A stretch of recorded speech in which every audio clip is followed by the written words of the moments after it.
নমস্কার, সবাই ভালো আছো তো?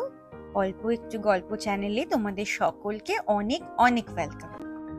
কি তাড়াতাড়ি চলে এসো, গল্প করতে হবে তো। আমি তোমাদের গল্প বুড়ি আবার চলে এসেছি আজকে একটা নতুন গল্প বলতে। আজকে একটু বেড়াতে যাওয়ার গল্প বলবো।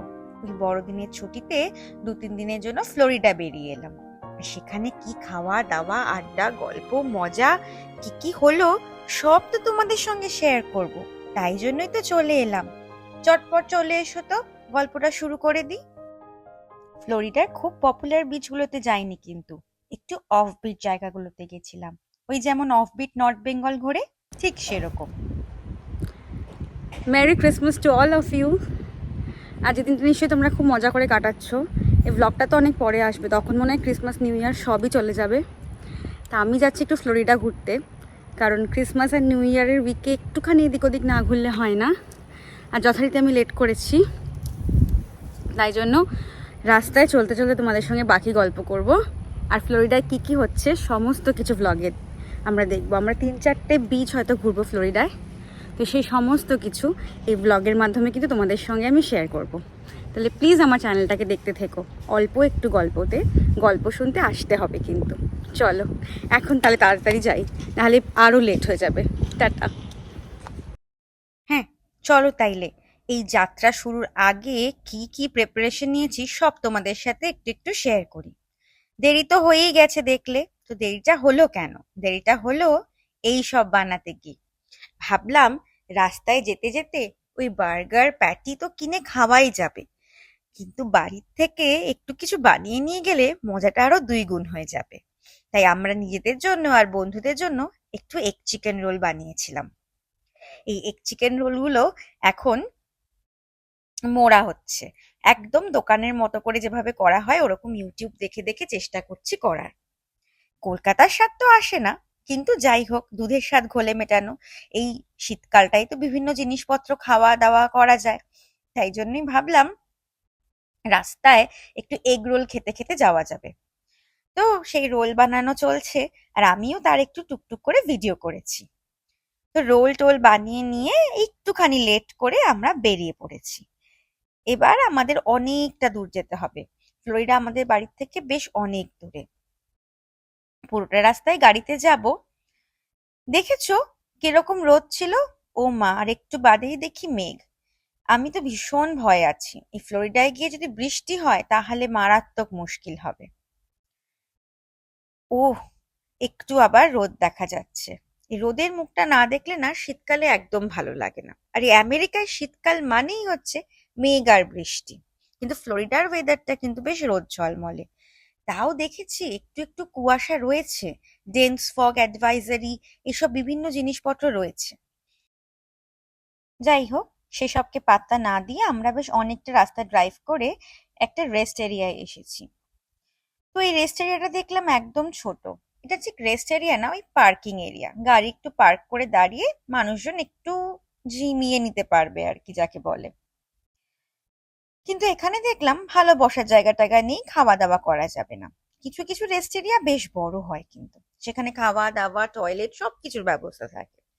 তো সেখান থেকে আমরা চলে এলাম কাছের একটা স্টারবাক্সে। যেহেতু 25শে ডিসেম্বর, বেশ ফাঁকা ফাঁকা, আর একটু বাদেই স্টারবাক্স বন্ধ হয়ে যাবে। তো আমরা বাইরেটায় বসেছি। করো না, সরি, ও আমার উপর রাগ হয়েছে। আরে লাস্টে আমার পুরো মিস হয়ে গেছে। ঠিক আছে, গাড়ি ভ্যাকিউম করছে। ভ্যাকিউম করে গিয়ে আর দুটো জিনিস নিয়ে আসবো।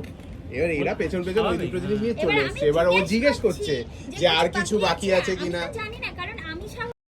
ওই পেছনে শুনতে পাচ্ছ, আমার বন্ধুদের মধ্যে একটু ডিসএগ্রিমেন্ট হয়েছে। আসলে কষ্ট করে ওরা আমাদের জন্য বার্গার বানিয়ে এনেছিল, আর প্যাকেটটা আনতেই ভুলে গেছে তাড়াহুড়োয়। ওই যে ছোট্ট পরিটার সবকিছু গুছিয়ে গাছিয়ে আনতে তো একটু দেরি হয়েই যায় না, ওই পুচকুটাকে রেডি করা, তার সমস্ত জিনিসপত্র আনা। তো সেই নিয়ে বেচারাদের খুব আক্ষেপ। আর যা হয়, স্বামী স্ত্রীর মধ্যে একটু একটু ঝগড়া। ভারী মজা লাগছিল, আমরা খুব এনজয় করছিলাম ওদের এই দুষ্টু মিষ্টি ঝগড়াটা। তো যাই হোক, সেসব ছেড়ে আমরা খাওয়া দাওয়া করে এখানে দাঁড়িয়েছি কি ফটো তোলার জন্য। আমাদেরকে ভালো লাগছে সেটাই ইম্পর্টেন্ট। আমরা ইউটিউবে যাব কিন্তু। সেরকম ভালো লাগছে। ও কি বলেছে পাজিটা? ইউটিউবে দর্শক বলবে। ইউটিউবে দর্শক বলবে, হ্যাঁ দেখা যাক কি বলে। এই কথায় গল্পে স্টারবাকসের ব্রেকটা আমাদের বেশ খানিকটা লম্বা হয়ে গেছে, মানে যতটা এস্টিমেট করেছিলাম তার চেয়ে অনেকটা বেশি লম্বা হয়ে গেছে। এবার একটু তাড়াতাড়ি গাড়ি চালাতে হবে। তাড়াতাড়ি মানে কিন্তু কখনোই স্পিড লিমিটের থেকে বেশি না। আমেরিকার রাস্তাঘাটগুলো স্পিড লিমিট যদিও একটু বেশি থাকে, স্পেশালি হাইওয়ে গুলোতে। যাই হোক, সন্ধে হয়ে গেছে, তাই আমরা ঠিক করেছি যে আর কোনো ব্রেক নেব না। এবার একেবারে আমাদের গন্তব্যে পৌঁছে ব্রেক নিতে হবে। রাস্তাগুলো দারুণ লাগছে দেখতে, দেখো সূর্যটা অস্ত যাচ্ছে, আকাশটা উপরে অন্ধকার হয়ে আসছে, দিগন্ত রেখায় হালকা আলোর ছোঁয়া, আর নিচে জল।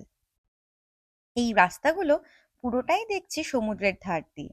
এগুলোকে তো মেরিন ড্রাইভ বলে খুব সম্ভবত। তো ফ্লোরিডা রাজ্যটায় ঢোকার মুখে আমি দেখছি এরকম রাস্তা প্রচুর। এই রাস্তার পাশে সমুদ্র, এক অনন্য অভিজ্ঞতা এটা। দারুণ লাগছে জিনিসটা।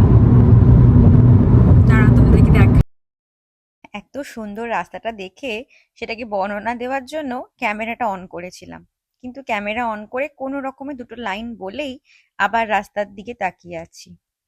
সত্যি এই সময়টায় না গেলে মনে হয় এতটা সুন্দর লাগতো না। এই সূর্য অস্ত যাচ্ছে আর সমুদ্রের মধ্যে, আর সেই সময় গাড়ি ছুটিয়ে রাস্তা দিয়ে যাচ্ছি। সাথে হালকা করে একটু রবীন্দ্রসঙ্গীত চালিয়েছিলাম, কিন্তু সে তো আর রাখতে পারবো না, তাহলেই কপিরাইট। কিন্তু এবার সূর্য একেবারে বিদায় নিয়ে সন্ধ্যের অন্ধকার নেমে এসেছে, আর আমরা হাইওয়ে দিয়ে এখনো চলেছি। রাস্তা কিন্তু অনেকটা বাকি। ফ্লোরিডায় ঢুকে গেলেও আমাদের গন্তব্য থেকে আমরা এখনো অনেক দূরে আছি। এই হাইওয়ে গুলোর উপর দিয়ে যাচ্ছি, দুদিকেই কিন্তু সমুদ্র, কিন্তু অন্ধকার হয়ে যাওয়ায় কিছুই দেখা যাচ্ছে না। এই এতক্ষণ গাড়িতে বসে থেকে এবার সত্যিই খুব টায়ার্ড লাগছে, কিন্তু উপায় নেই, একেবারে ওখানে গিয়েই রেস্ট নেব। আর আজকে আবার 25শে ডিসেম্বর বলে দোকানপাট কিচ্ছু খোলা নেই। মানে যদি একটু খিদেও পায় তাহলেও আর কোনো উপায় নেই, কারণ রাস্তার সবকিছু বন্ধ হয়ে গেছে তাড়াতাড়ি। এই রাস্তার ধারে গাছগুলো কি সুন্দর লাইট দিয়ে সাজিয়েছে, কথা বলতে বলতে সেদিকে চোখ গেল। ক্যামেরাটা বন্ধই করতে পারছি না, মনে হচ্ছে এই লাইটগুলোর একটা ছবি তুলে রাখি। কি ভাল লাগছে না লাইটগুলো গাছের মধ্যে? ঠিক আমাদের ওখানে দিওয়ালির সময় যেরকম লাইট হয়, ক্রিসমাসে এখানে সেরকমই লাইট হয়। এই আমেরিকায় আসার পর আমার এক অদ্ভুত স্বভাব হয়েছে, এখানকার সব অনুষ্ঠানকে আমার দেশের একটা অনুষ্ঠানের সঙ্গে তুলনা করে নেওয়া। আসলে আমি দেখেছি, গভীরভাবে একটু ভাবলে কিন্তু সব অনুষ্ঠানগুলোর মধ্যে কিছু না কিছু সিমিলারিটি রয়েছে। আমাদের দেখো, যেমন দিওয়ালিতে চারিদিক আলোয় ঝলমল করে কালী পুজোয়, স্পেশালি দমদম বারাসাত ওসব দিকে তো দারুণ দারুণ কালী পুজো হয়। আর এখানেও ক্রিসমাসে ঠিক তেমন, একদম ঝলমল করছে চারিদিক। তো কথা টথা বলতে বলতে এইবার একদম হত ক্লান্ত হয়ে আমরা দেখতে পেলাম এই আমাদের প্রপার্টি। এই প্রপার্টির একটা ফ্ল্যাটে আমরা এয়ারবিএনবি মারফত ভাড়া নিয়েছি। এবার কোনো হোটেলে থাকবো না, কারণ নিজেরা একটু রান্না বান্না করে একসাথে বন্ধুরা মিলে মজা করব মাঝে মাঝে। হয়তো আজকের দিনটা একটু রান্না করা হবে, কালকে থেকে তো বেরিয়ে যাব নানা জায়গা ঘুরতে, তখন বাইরেই খেতে হবে। কিন্তু আজকে রাতটা একদম চরম মজা করব বন্ধুরা, আড্ডা গল্প হাসিতে। তো এই নেমে গাড়ি থেকে ধীরে ধীরে মালপত্রগুলো নামাচ্ছি, আর আমি টুকটুক করে প্রপার্টিটার সব বিল্ডিং গুলো তুলেছি। আমাদের ওই যে ধারে অন্ধকারটা, ওদিকেই নাকি সমুদ্র। ঢোকার মুখেই দেখি একটা সুন্দর ক্রিসমাস ট্রি সাজিয়ে রেখেছে। এদেশে তো জানোই ক্রিসমাসের সময় সেই থ্যাঙ্কস গিভিং থেকে নিউ ইয়ার পর্যন্ত সব সময় ক্রিসমাস ট্রি সাজানো থাকে। তো এবার আমিও ঢুকছি। ক্রিসমাস ট্রির সঙ্গে বেশি ছবি টবি তোলার আর এনার্জি নেই, এবার একটু ঘরে ঢুকতে হবে। সামনে বসার এরিয়াটা বেশ সুন্দর, ওই আমাদের লিফটটা এসে গেলেই এবার উঠে পড়বো। ঘরে গিয়ে হাত পা ধুয়ে একটু শান্তি। এতক্ষণের জার্নি না, বেশ ক্লান্ত তো লাগছেই। না, লিফটে উঠে পড়েছি আমাদের একদম টপ ফ্লোরে। রুমে এসে ফ্রেশ ট্রেশ হয়ে বেশ অনেকক্ষণ বাদে ক্যামেরাটা নিয়ে বেরিয়েছি নিজের রুম থেকে। তো দেখি আমাদের গ্রুপের দুইজন শেফ একেবারে মহা সমারোহে লেগে পড়েছে রান্না বান্না করতে। রাত্রিবেলার মেনু নাকি আলু দিয়ে লাল লাল ঝাল ঝাল চিকেনের ঝোল আর গরম গরম ভাত। আর আমার বান্ধবী, সে এসেছে নিজের ছোট্ট মেয়ের জন্য একটু খাওয়া দাওয়ার ব্যবস্থা করতে। ও তো আর এসব ঝাল টাল খেতে পারবে না, বড়ই ছোট ও। কালকে ওর সাথে ভালো করে আলাপ করিয়ে দেব। আজকে বেচারি খুব ক্লান্ত হয়ে পড়েছে, তাই মুডটা একটু অফ। ও, এই যে আমাদের জন্য আবার প্যাটিসও চলে এসেছে। এই প্যাটিসগুলো শুধু মাইক্রোওভেনে দিয়ে গরম করলেই হয়। খেতে ভারী ভালো লাগে। ইন্ডিয়ান টেস্ট জানো তো, একদম মাঞ্চুরিয়ান বা এরকম কিছু একটা টেস্ট ছিল। বেশ চটপাটা, চিংস এর খেতে। আমি জানি না ইন্ডিয়ায় পাওয়া যায় কিনা, কিন্তু এখানকার ইন্ডিয়ান স্টোরগুলোতে সবসময় দেখি পাওয়া যায়। তো যাই হোক, এদিকে রান্না বান্না তো চলছে। রুম ট্যুরটা আজকে দিতে পারলাম না, কালকে দেব। আজকে ভীষণ টায়ার্ড হয়ে পড়েছি। আর অন্ধকারে অত ভালো করে বাইরেটা দেখা যাচ্ছে না, তবুও আমি একটু বাইরে এসেছি। এটা হচ্ছে একটা লেক, লেক ভিউ আমাদের এই ঘরটা। আর এটা ইস্ট সাইড। যদি কালকে খুব বেশি কুয়াশা না পড়ে, তাহলে এখান থেকে ভীষণ সুন্দর একটা সানরাইজ দেখতে পাবো। দেখা যাক আমার কপালে সেই সানরাইজ আছে কিনা। না থাকলেও সানসেট তো দেখবই সি বিচে, আর তোমাদেরকেও দেখাবো। জায়গাটা অসম্ভব ভাল লাগছিল। বেশ রাত হয়ে এসছে তো, চারিদিকে কোনো শব্দ নেই, হালকা হালকা জলের স্রোত, আর ওপাশ থেকে সমুদ্রের গর্জনও শোনা যাচ্ছে। আমাদের এই বাড়িটার ওদিকটায় সমুদ্র, মানে কালকে আরেকটা দিকের ব্যালকনি দেখাবো সকালে, তখন সমুদ্রটা দেখতে পাবে।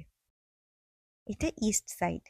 দেখি এখান থেকে কালকে দেখতে পাই কিনা আমরা সানরাইজটা। তো এবার ওই পুচকুটাকে খাওয়ানো হচ্ছে। মা বাবার মাঝখানে সে একদম চুট্টি করে বসে আছে, মানে তাকে ধরে বেঁধে বসিয়ে রাখা হয়েছে যাতে তাকে খাওয়ানো যায়। আর এখানে রান্নাও প্রায় শেষের পথে। গরম গরম মাংসের ঝোলের গন্ধে আমাদের সবারই পেটটা চুই চুই করে উঠেছে। আর একটু বাদেই আমরা খেতে বসে যাব। তার আগে সবাই হালকা হালকা গল্প করছি, আর এই হাসাহাসি খুনসুটি এইসব চলছে, আর কালকের প্ল্যানিং চলছে। আর ওইখানে মিকি মাউসের কার্টুন চলছে দেখছি, ওই পুচকুটাকে যাতে খাওয়ানো যায় তার জন্য। এই যে এবার আমাদের রান্না বান্না রেডি হয়ে গেছে, এবার আমরা খেতে বসে যাব। একদম লাল রগরগে চিকেনের ঝোল আর গরম ধোয়া ওঠা ভাত, এই আমাদের মেনু। তো দেখে তো সবারই জিভে জল এসে গেছে। আর এই ছোট্ট পাখিটাও আমাদের এখানে চলে এসেছে। সে যদিও কিছু খাবে না, কিন্তু সবকিছু তাকে একটু দেখতে হবে তো কি হচ্ছে না হচ্ছে। তো এই খেতে খেতে আর গল্প করতে করতেই আজকের ব্লগটা শেষ করি। ফ্লোরিডার নানা অফবিট জায়গায় বেড়ানোর গল্প নিয়ে আবার চলে আসবো নেক্সট ব্লগে। তোমরা সবাই ভালো থেকো, আর শীতে খুব খুব করে পিঠা পায়েস খাও। আমি এখান থেকে বসে বসে মিস করি। টাটা।